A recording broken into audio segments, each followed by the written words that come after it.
Espiritu ng Diyos Anak, ay siyang ating tinanggap, ng Diyos Ama ay matawag. Alleluia, Alleluia, Alleluia, Alleluia.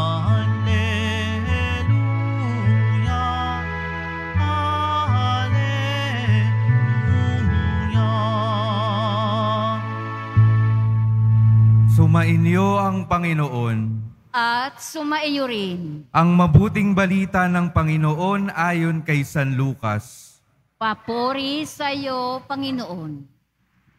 Minsan, nananalangin si Jesus.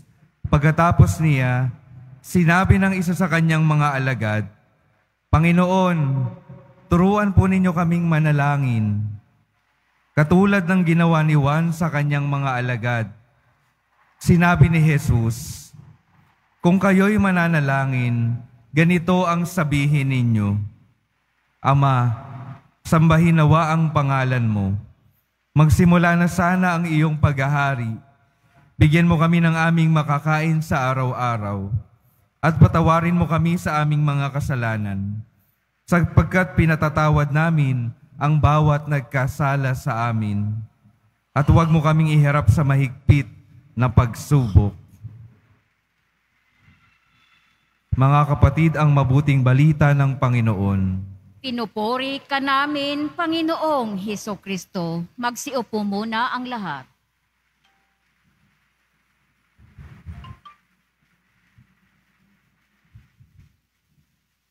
Magandang umaga po sa inyong lahat at maligayang pagdating sa tahanan ng ating mahal na pong Jesus Nazareno. Pinabati din natin mga kasama natin online, lalo na po mga may sakit at nag-aalaga sa may sakit at mga kababayan, mga kadeboto natin mula sa iba't ibang panig ng bansa at daigdig na nais sumama sa pagdiriwang ng misa dito sa ating simbahan sa Quiapo. Narinig natin sa Ebanghelyo ang hiling ng mga alagad, turuan po ninyo kaming manalangin. Turuan niyo po kaming magdasal. Ito ang kanilang samo kay Jesus Nazareno. Ito rin sana ang maging hiling natin sa Kanya. Turuan tayong magdasal. Siguro sabihin ninyong iba sa inyo, Father, sanay na kami, bihasa na kami sa pagdarasal.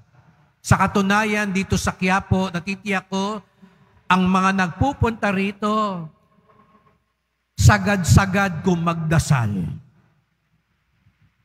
Tuwi na kung magdasal. Nakikita ko iba sa inyo, papasok pala ng simbahan, gumagalaw na ang labi sa pagdarasal. Hindi natatapos ang paggalaw ng labi dahil punong-puno ng pagdarasal. Ngunit kailangan pa rin natin hilingin kay Jesus Nazareno, turuan tayong magdasal. Bakit? Alam niyo po, kung meron mang hindi na kailangang magdasal, yun ay walang iba kundi si Jesus Nazareno. Anak na siya ng Diyos. Pero bakit siya mismo nagdarasal? Kaya nga siguro, napahiling yung mga alagad, turuan nyo kaming magdasal dahil nakita nila kakaiba si Jesus Nazareno at marahil kaya siya kakaiba ay dahil sa kanyang dasal. Kaya gusto nilang matulad kay Jesus Nazareno. Kaya akala nila ang sikreto ni Jesus Nazareno ay ang dasal. Kaya nga dito makikita natin, ano nga ba talaga ang pakay ng dasal? Dahil, sabi ko nga kanina, kung meron mang hindi kailangan magdasal, yun ay walang iba kundi si Jesus Nazareno. Dahil anak na siya ng Diyos. Hindi na niya kailangang humiling kung tutusin sa Diyos. At dito ay pinapakita sa atin, hindi lang paghiling ang puso ng panalangin. Kaya pala si Jesus Nazareno, bagamat anak ng Diyos, laging nagdarasal dahil lagi niyang gustong ilapit ang kanyang puso sa puso ng Ama. Lagi niyang gustong ilapat ang kalooban niya sa kalooban ng Ama. Nais niyang hindi maputol ang ugnayan niya sa Ama. Yun pala ang panalangin. Ang dasal hindi lang hingi ng hingi sa Diyos. Kasi kung hingi lang sa Diyos, hindi na sana nagdasal si Jesus Nazareno. Dahil hindi na kanya kailangang humiling. Pero bakit siya nagdarasal pa rin?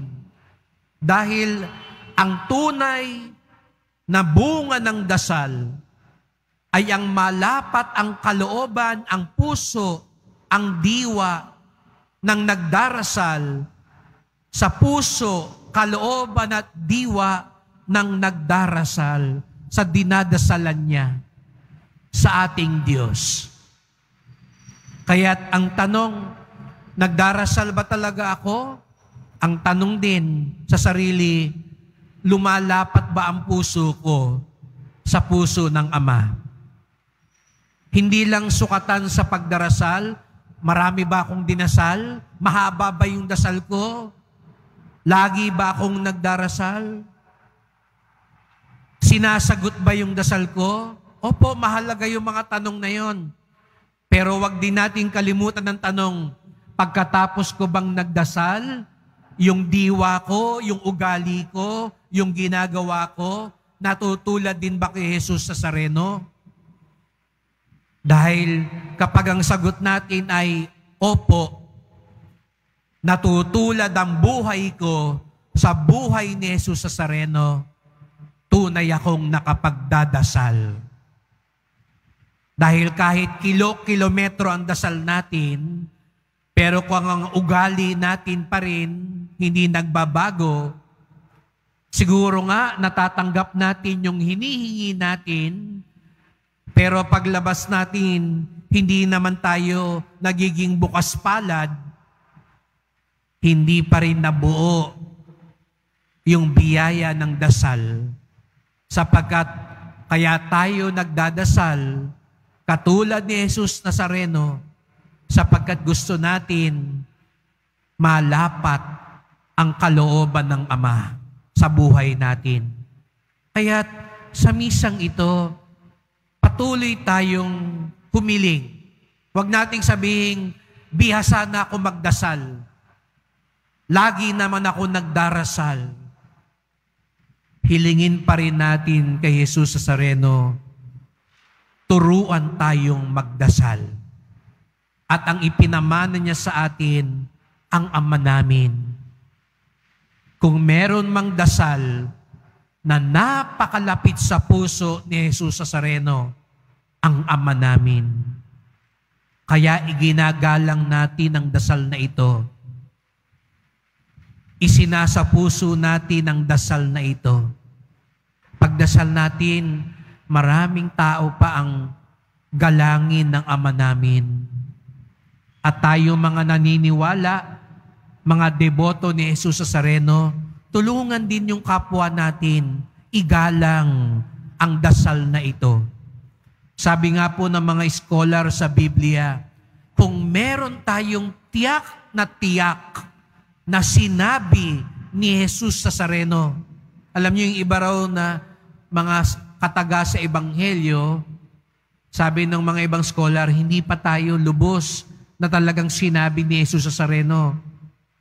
Pero kung meron daw tiyak na sinabi ni Jesus Nazareno, ang isa dito ay ang Ama namin. Kaya sana, gaya ng unang hiling sa Ama namin, sambahin ang ngalan mo, igalang ang ngalan mo, gawing banal ang dasal mo, sa salita at sa gawa, tunay nating pahalagahan ang pananalangin, lalo na ng Ama namin. Sapagkat ang tunay na nagdadasal, hindi lang humihiling, kung hindi nilalapat ang kanyang puso sa puso ng Diyos.